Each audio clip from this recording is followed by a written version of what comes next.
Hey everyone, geophysicist Stefan Burns here. Breaking news. There has been a rapid intensification of the earthquake swarm that's currently ongoing south of Japan. This has been rumbling basically since June 21st or so.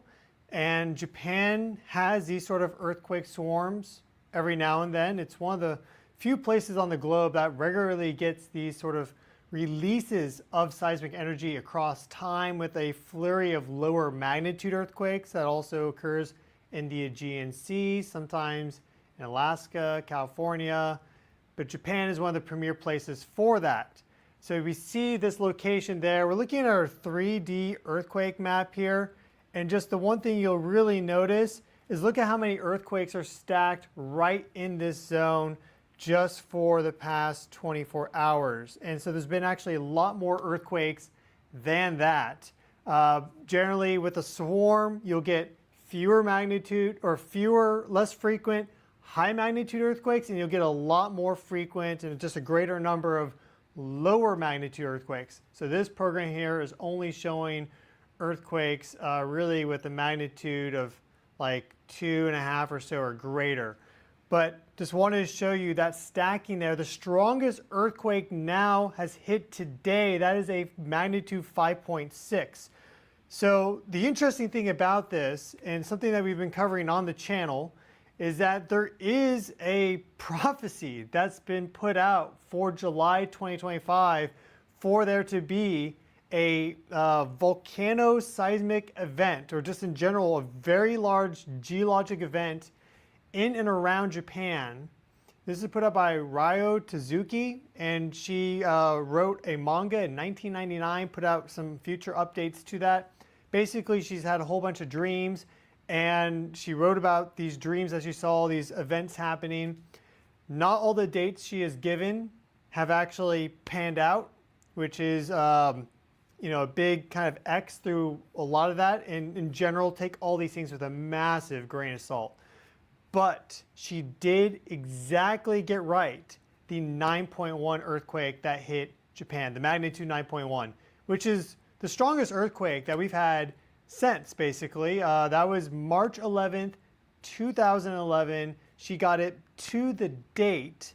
Saw a tsunami. That's what happened. The tsunami height for that earthquake reached up to 23.6 meters, which is 77 feet. So that was a very tall earthquake. And in this dream that she saw for July 2025, there's some talk about what that date is specifically. It looks like it's July 5th, but in general, just the month of July. She said that she saw that the tsunami was about 3 times taller than what hit Japan and eventually created that Fukushima meltdown. So I can't say whether that is going to happen or not. That is just, it's very, very interesting that we have this prophecy out from Japan, from a Japanese Baba manga, effectively, and we are now seeing this earthquake swarm intensify July 2nd, 2025. There have been a whole bunch of these deep sea oarfish that have washed up in this area. For example, we had a deep sea oarfish wash up in India, roughly in this zone, and there has been an earthquake swarm that's been popping off here at the same time as well. That's near the location of the 2004 Sumatra earthquake. That was a magnitude 9. And then we have this earthquake up here, this earthquake swarm up here, of course. And then we've also had oarfish wash up in New Zealand, also Tasmania. I just had a subscriber say that recently an oarfish washed up in Vietnam. Why does this matter? Well, oarfish are a type of deep sea fish, one of the rarest fish on Earth. Very rarely do they ever surface, and if they do, they die. So they're pretty notable. And in Japanese folklore, oarfish are known as doomsday fish in like the local language. Effectively, they're harbingers of doom. So like an earthquake, like a big earthquake or tsunami, the exact mechanism is not exactly known, but one mechanism could be that down in the deep, they're very sensitive just in general to electromagnetic changes, and we see electromagnetic changes before, during, and sometimes right after earthquakes. So for example, sometimes right above the epicenter of an earthquake, you'll get a massive increase in conductivity. So a change to the electric field, creating a stronger electric field gradient. How would you do that? Well, you build a stronger electric field potential where the earthquake is. You also need a stronger electric field potential likely up in the ionosphere. At least that would increase the effect. But certainly just strengthening the electric field potential near the site of the hypocenter, actually, where the actual earthquake ruptures, that would create a stronger gradient, because the ionosphere up about 50 kilometers minimum, but typically around 300 kilometers for that F2 layer, has a voltage potential of usually 250,000 volts. But we also see these traveling ionospheric disturbances before, during, and sometimes immediately after earthquakes. And changes to that electrical gradient going from the surface up to the ionosphere. We know that space weather can change that. For example, a solar storm impact. We're actually waiting on a solar storm impact right now. It's due to come in at any moment. It's possible that it misses, but that is definitely a factor at play. And we also have this coronal hole on the sun, soon to go geoeffective, quite large. I'd say it's moderately large, pretty far to the south. And so it hasn't been interacting with us much recently because it is pretty far down in the southern hemisphere, and the solar wind flows out along the ecliptic plane going from the sun to the earth. So when it's deviated off that equatorial zone, sometimes it kind of just goes like this to the south or to the north and does not interact with the earth. But we do see it jog up there and go effectively trans-equatorial at the end. But anytime we've had a significant earthquake in the past 50, 60 years, since we've been looking at the sun with this technology, which goes back to Skylab in 1973, we have seen big coronal holes either on the surface of the sun or geoeffective in this position over here. So the magnitude 9.1 Japan 2011, huge coronal hole like this on the sun. Same with 2004 Sumatra earthquake, and then like a whole bunch of high magnitude 8s and middle moderate magnitude 8 earthquakes. All of them had coronal holes on the sun, either right in the center position or geoeffective. So it's very limited data set for talking about the geology and the geologic history of the Earth and how long the sun's been around, but we're going off of what we can. And going back to these oarfish, this is legend in Japan. And so there was a research paper that was done looking at the connection based off of recent events, and it didn't show a connection. That was just one paper though, right? You can't just take one paper as gospel. Myth and legend is built up of maybe dozens or hundreds of events across a very long time frame, hundreds of years. And so it's possible that in the past there's been some really big earthquakes and tsunamis.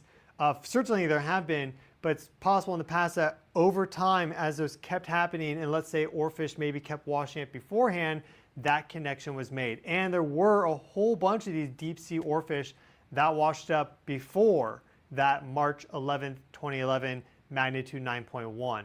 So we've been seeing these deep sea denizens come up. Perhaps it's because the electric field is changing so much that it just drives them out of the depths and then they depressurize and die. It's possible. This is all just kind of exploring the combination of geophysics and space weather and metaphysics and myth and legend and more. But the fact that Ryo Tatsuki was spot on with the 2011 prediction, which is the most important, is quite notable. Here is here's the cover of that manga, by the way. And so you'll see a variety of dates here. This is just the cover. There's a whole thing. Not all these dates panned out, but you'll notice, where is it?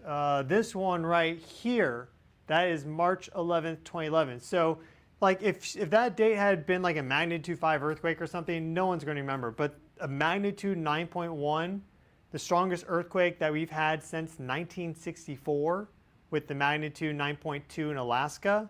And then there was a magnitude 9.5 in Chile in 1960. The fact that she got that spot on, it wasn't that she just put a date out, it's that she said there was going to be an earthquake and a tsunami, and there was. So that just makes you pause. If that doesn't make you pause, then I don't know what's going to, because the fact that she was spot on with that, I think is really interesting.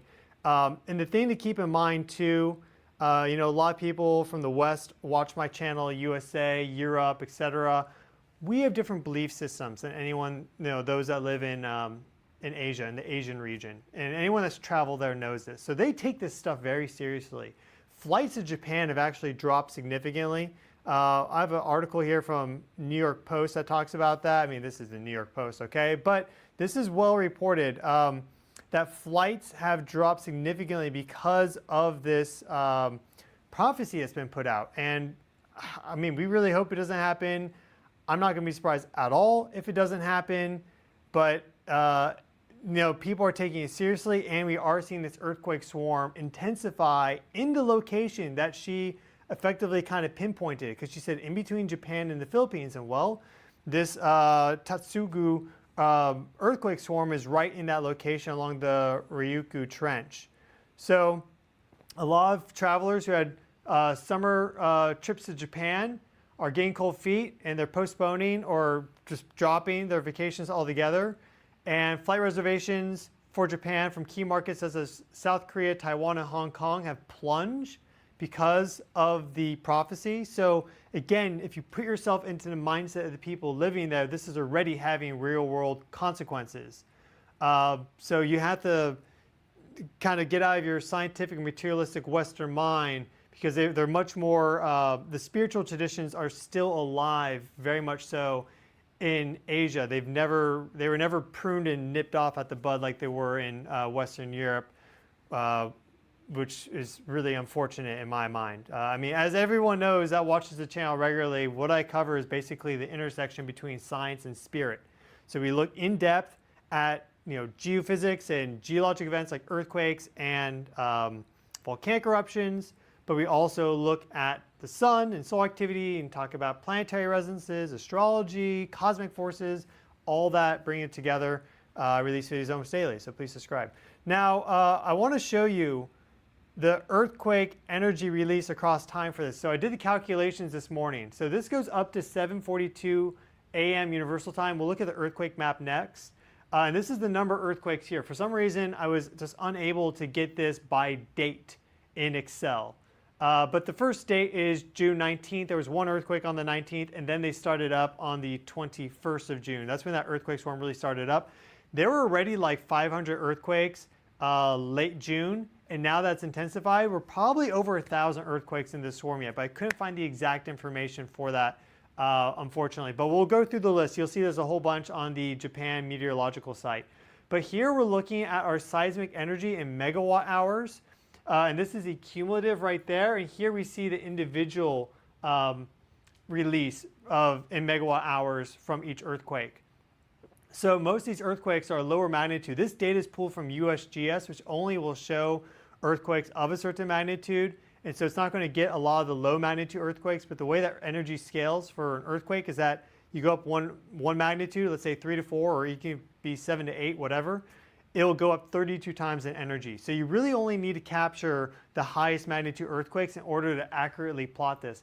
But look how just today we've taken this big jump there with that 5.6, which is the largest earthquake in that sequence. So it was going up steadily, and now it's kind of going exponential. And again, this is just by the chronologic order, not by time. So if this was actually done by date, the curve would probably look a little bit different on that. But that is quite significant. We're going to look at what a tsunami hitting that area would look like across different magnitudes. This right here, cumulatively, like now, this summarized magnitude would be about a magnitude 6.1. I did the calculation. And so this is important to note, because you sometimes get earthquake swarms before high magnitude earthquakes, and the swarm effectively was a foreshock. And so the general rule of thumb with earthquake foreshocks and then the main shock is that the main shock will generally be about 1 magnitude greater, and a foreshock happens about 5% of the time. So let's say there's a magnitude 5 earthquake that pops off somewhere, about 5% of the time that'll actually be a foreshock to something bigger. So the fact that this is a 6.1 now cumulatively, and we don't know when this is going to end. It's going to only continue to go up as earthquakes pile on. That means that if there is a larger earthquake, we could get a magnitude 7. And this earthquake swarm here effectively wouldn't have done that much to diminish the chance of the rupture because, again, of how much more energy is released by a higher magnitude earthquake. So 32 times more energy. So this would just be a small, like 3% of the energy release of a larger earthquake. And it can also scale greater than that in terms of the magnitude. So this could be magnitude 6.1 cumulatively. Maybe it gets like a 6.3 cumulatively before there's a bigger quake. It could be a mega-quake. We haven't had a magnitude 8+ earthquake since August of 2021. Typically, we get one a year. So we are overdue for a high magnitude 8+ earthquake. You can call that a mega-quake if you wanted to. Let's look at our earthquake map. Hey everyone, if you're new here, I'm your host Stefan Burns. We're doing this live as we do this on the channel. So if you would like to catch the live streams, then please subscribe and click that notification bell so you get the update when I am live. I release videos, like edited videos like normal, but I also do live streams when it's the right kind of format to do. So make sure you catch the lives.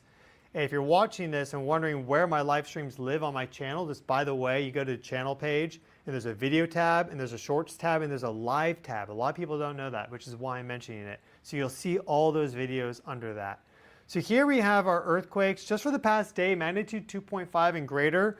This is the Takara Islands, and this is the Ryukyu Trench, basically. So a big subduction zone there. And we see that if we sort by largest magnitude and show only on the map 5.6, 5.2, 5.2, 5.2, 5.1, 5.1, a lot of magnitude 5s. This already is more significant than that earthquake swarm that we had in and around Santorini in the Aegean Sea back in effectively February. Started up late January, but of this year. So if you remember that Santorini earthquake swarm that took a lot of people by surprise because it was thousands and thousands of earthquakes, the cumulative magnitude that swarm collectively reached was around 6.2 or 6.4, somewhere in that zone. This one's already at a 6.1, and none of the earthquakes for Santorini ever got to a 5.6. So that is significant. And that, just look at we'll sort it by newest right here. Just look at the time now. We have, and let me switch this to UTC, Universal Time. So you can convert to your local time using a time converter online. But we see this is at 742 universal, then 727, 717. This is at 626 universal, 607. So boom, boom, boom, boom, boom, boom, boom, really popping off really, really quickly. And so keep note of the location there. We are going to run our earthquake simulator. But certainly this sort of geologic setting, this subduction zone can generate magnitude 9 earthquakes or greater. We had that magnitude 9.1, of course, that caused the Fukushima meltdown just about 14 years ago now. So we hope that the manga lady is not right. But one thing I would just like to say on that is I believe, just what I believe, and actually what a lot of people believe around the world, more of the Eastern mindset, is that what you think is what manifests into reality. And so if people living in that area think it's going to happen, it actually could happen. Like that could perhaps manifest that into reality. So I'd say that this is one of those things that everyone's going to have to be very mindful and intentful of exactly what they are thinking of and manifesting into reality. Now, she did say in her manga that there was a really bright future that occurred after that event, and the world basically, world peace effectively finally happened for us. And that sounds great. The mega disaster does not sound great. Let's see what that tsunami would look like. We'll look at our Japan Meteorological Agency website next.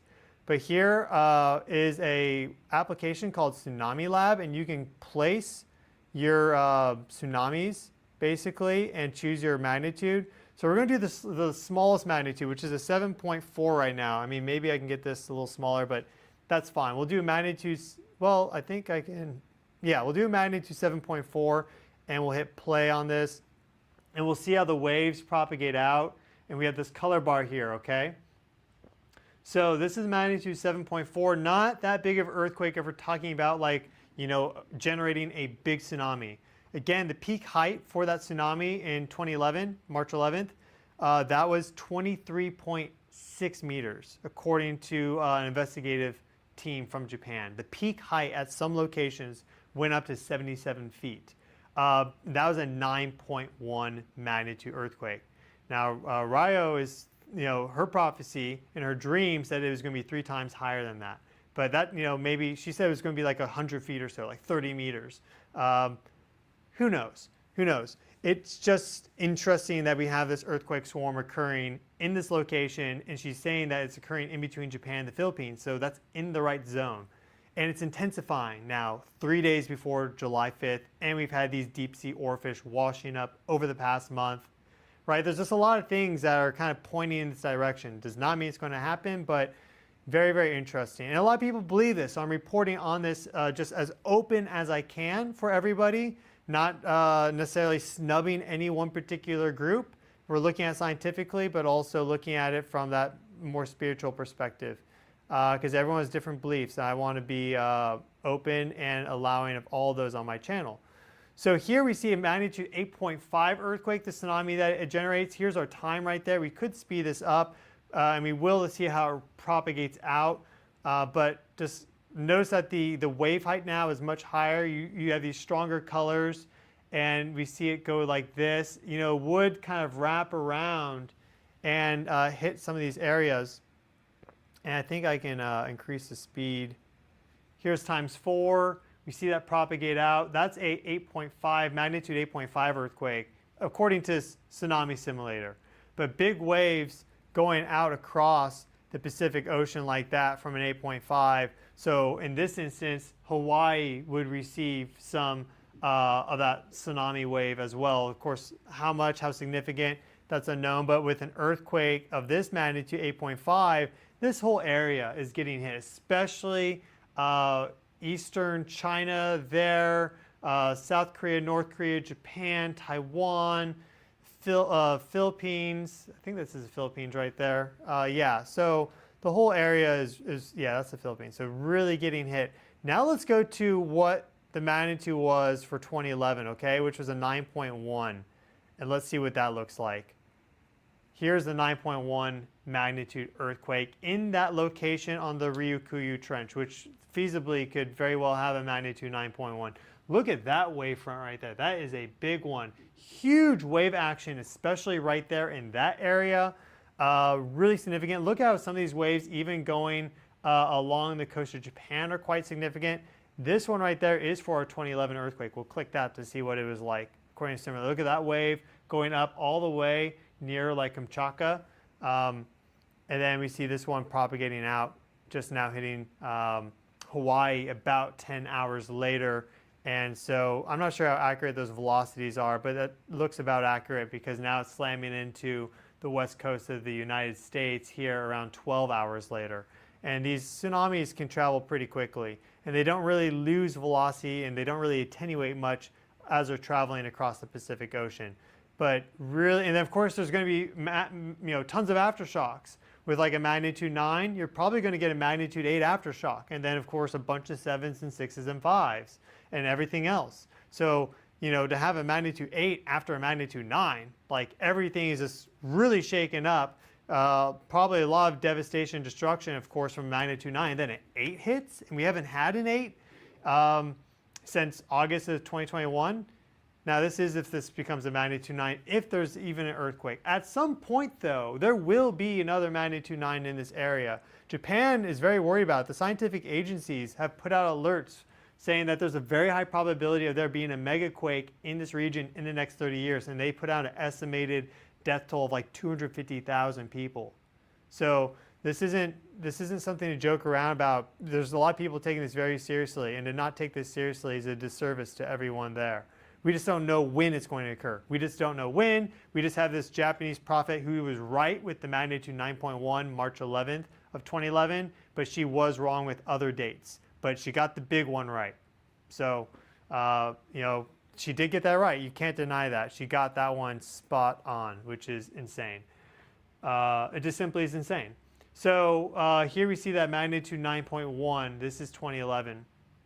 The Great Tohoku earthquake. And the hypocenter, so the depth was 29 kilometers. So fairly deep. You know, if it's shallower, it's going to be a stronger earthquake. So, and then a stronger tsunami. So yeah, the depth matters as well. Now let's go to the Japan meteorological site and just show you some of the earthquake activity, okay? So here we have that.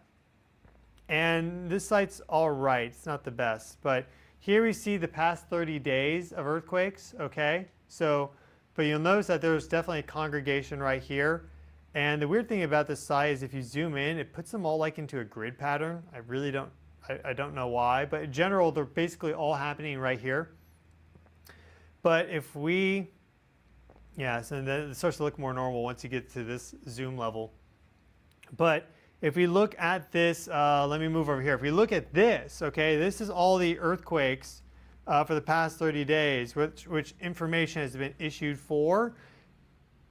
Look for the name being adjacent Sea of Tokara Islands. That is our earthquake swarm, okay? And you'll notice as I scroll through this, you'll notice that most of those earthquakes are adjacent Sea of Tokara Islands, right? Very few, look at that, almost all of them. So you see some that aren't, right? Because there are other earthquakes happening. But in general, actually those are all, yeah, for example, this one right there, right? Chichijima Island. So, but look at those. Most of these are for that earthquake swarm. And look how long this list is, okay? So this is hundreds and hundreds and hundreds of earthquakes now in this swarm. Really, really intense stuff. And that's only going back to June 28th, which is when people started reporting on this and when that number hit about 500 earthquakes. But it's been difficult to get data on this, but just a tremendous amount of earthquakes, an absolutely tremendous amount.